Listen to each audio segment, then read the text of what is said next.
ជំរាបសួរពុកម៉ែបងប្អូនទាំងអស់គ្នារីករាយទស្សនាជាមួយនឹងសកម្មភាពកូនស្រីពៅរបស់នាងខ្ញុំលឹមយូអេគាត់មកកិនត្រសក់ស្រូវយកទៅបង្កកនៅក្នុងទូទឹកកកធ្វើការ៉េម Hello Hello អូនធ្វើអីក៏ con được sợ sợ កាន់ទៅសាក់ស្រូវក្លុកជាមួយអីគេទៀត từ muối con khát ទឹកគោខាត់ទឹកដោះគោស្រស់ផ្លែម្នាស់និងសេរី nè បាទពាក់កណ្ដាលទៅណាដាក់ពាក់កណ្ដាល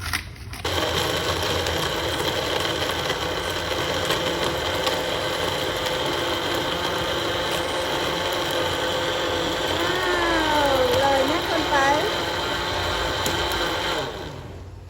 hãy đâu lê tiết mến